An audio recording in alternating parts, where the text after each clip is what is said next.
The first person in the corporate world I ever interviewed, and he's been hiding away from me ever since, is Nolo Ledele. He's the chairman of MultiChoice. Now, despite black economic empowerment share schemes not having covered themselves in glory in many cases, often complicated by sometimes tricky pricing and pricing at hefty discounts, our next guest calls his company's BEE listing a no-brainer. This is The Moneymakers. I'm Bruce Whitfield. I'm joined by the MultiChoice South Africa chairman, Nolo Ledele, to tell us why it is a no-brainer. Just what is in MultiChoice nowadays? I mean, this program is being broadcast courtesy of the DSTV bouquet, Correct. which is part of MultiChoice. But what else is in there? Well, you've got SuperSport, you've got Mnet, you've got DSTV per se, and you've got MWeb. They're all, combined together to make up MultiChoice, the group. And ultimately, this is owned by Naspers, and Absolutely. Naspers is the big daddy. So really, you're listed already. Not really, because the shares, as you know, the empowerment shares don't have liquidity. But yeah, at Naspers level, we're listed. Okay. And we're a great contributor as well to Naspers' revenues. Yeah. Absolutely. Yeah. I mean, everybody focuses on Tencent, but if Yes. you strip out Tencent from the world, Yes. MultiChoice is the building block. Mnet was the building block Absolutely. on which Naspers' global fortune has been built. Absolutely. Absolutely. Now, what you're proposing to list is just the BEE scheme, is it?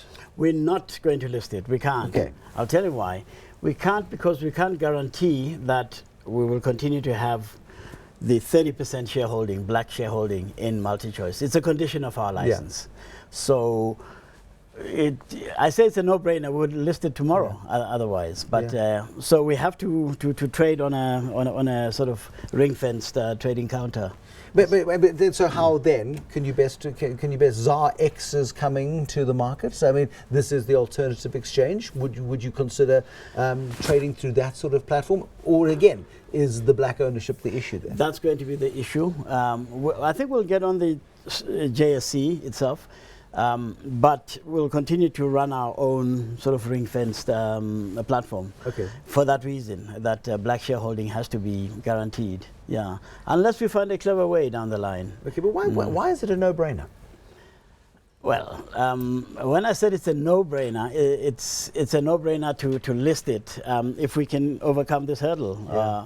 But other than that, we are much happier, and we encourage our shareholders to stay and not to sell, because we have a very good dividend payout on an ongoing basis. How long has the BEE scheme been going? It's been running since, it's 10 years now. It's almost 10 years. And how stable has the shareholder base been? Because, I mean, they would have been locked in for a period of time. Look, we started with 120,000 shareholders. We have, close to 90,000. So they have actually stayed with us, which is a very good thing. And we have been paying dividends every year from day one, including when we were still paying out the debt, which has now been completely paid off. So this year, for example, MultiChoice itself will distribute 6.5 billion in dividends, of which 1.3 billion goes to the Putumanati, the black shareholders. And Putumanati, in terms of the performance of the underlying value of the shares, because these things are always quite difficult to see through. Yes. What has happened to the capital value of those Putumanati shares over the period of time? Well, that's increased. If you look at the share price, I mean, it's trading. It's plus minus 150 per share. I mean, it started at 10 rand a share. But having said that, it's not climbing as fast as we would like. I mean, if it was an open market, I'm sure it would be north of 200 per share. I mean, have you gone to ICASA, they're your regulator, and said, look, ICASA, we want to release value that is locked into this investment? It's almost self-defeating to enforce a shareholding that is not as empowering as it could be. That is correct. I'm sure you've seen the BEE codes where we fall under the ICT sector codes. They make provision for, if anything, they're tightening on the BEE component. So I don't think we'd get it past ICASA at this point. But it must be so desperately annoying because it's self-defeating. It is if you want to sell. Yeah. If you're in there to enjoy dividends, then you can continue to enjoy dividends, which are rising all the time, and we hope it is going to continue like that. But yes, it is a constraint which, if you want to sell out, you're going to find it's underpriced. Yeah. I mean, what is the future business plan of MultiChoice, if you like? We're seeing the world evolve so very quickly in terms of pay-per-view television. Yes. You guys are playing in the download space, the streaming space. You are in that particular game. Yes. But the MultiChoice business, as it looks today, is probably going to be very different 10 years from now. I agree with you. The world is moving, as you say, they call it over the top. The world is moving to the online. And I mean, your kids, my kids certainly, I seldom see my son sitting in front of the TV. I mean, he's playing with his tablet, laptop, his phone. And that's where it's going. And he's consuming content as and when he wants it. Absolutely. And will seldom sit through probably a whole movie because he's watching YouTube clips in 10-minute graphs. Yes, that's right, and snacking on that. But we are in that space too. You've heard of Netflix. We have Showmax, and that's our answer to Netflix. Showmax is very much available, and you can now even get it on your decoder. It's an option on the... I saw that the other day. I did see that the other day, but I was too scared to push the button. I wasn't sure what might happen. Never know. You start getting billed for... Exactly. Yes. But Showmax, we're very excited about it because it's the future. And I think more and more people will shift to the online, viewing. Are you seeing any cannibalization at all? I think we expect that we will see it. Yeah, the trend hasn't begun to show as yet. It's still early days, but we're going to see it for sure. For many years, MultiChoice has been criticized about the cost of DSTV. Your premium package now is close to 900 Rand a month or thereabouts. But I was talking to financial advisors the other day, and they're saying in a tough economic environment, the last thing families are cutting back on is the expensive DSTV subscription, because in a world of entertainment, it's actually one of the cheaper alternatives. Bravo! And it's remarkable how that has turned actually in terms of people's attitudes towards paying the subs. Are you still growing subs in terms of DSTV in South Africa? So the African market is a wonderful growth market. Absolutely, the African market. I mean, there's still a lot to come of growth. Interestingly, in the South African market, the premium, the top end, it's saturated. We're seeing growth at the middle and at the bottom. In the compact packages and all of that sort of stuff. Yeah. So that's happening. But to your comment earlier, there was a survey that was done, I think Sunday Times a couple of years ago, where they were asking, in tough economic climate, what are the things that you would value most? And DSTV came 5th after family, friends, oxygen. Exactly. We beat happiness. I mean, you beat happiness. You are happiness. The repeats that are happening across the channels drive people mad. What's the plan? Keep repeating. Keep repeating. Why? Because Hollywood doesn't produce that many movies.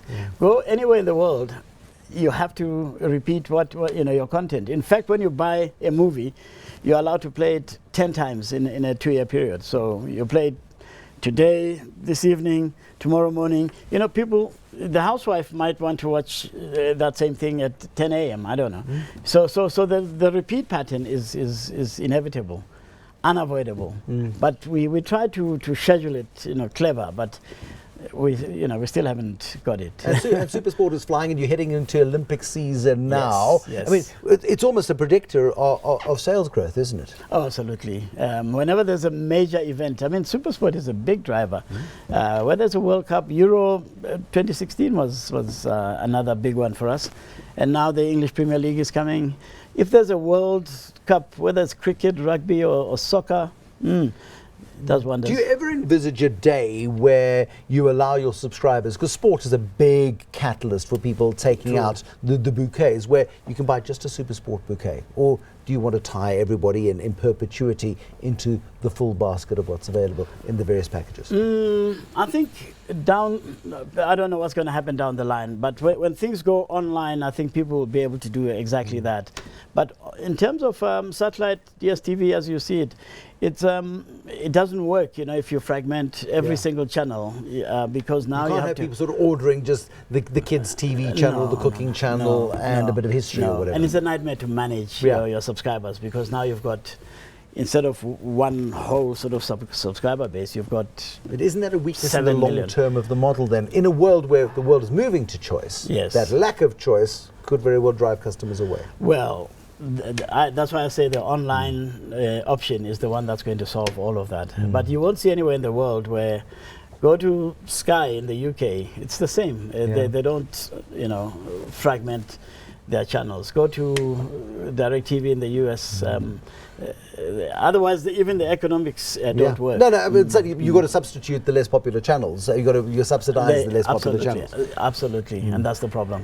When we look at the Africa opportunity for MultiChoice, what are you seeing? Africa is do you know that Africa has by far more cell phones than they have, telephones or anything else, and the viewing is going to be on the cell phone, and that's what we're focusing on.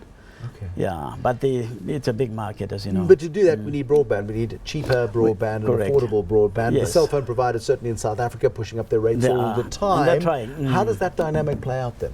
Well, yeah, look, I think they're investing so much. I mean, there's LTE now, and I think you'll see even 5G coming up.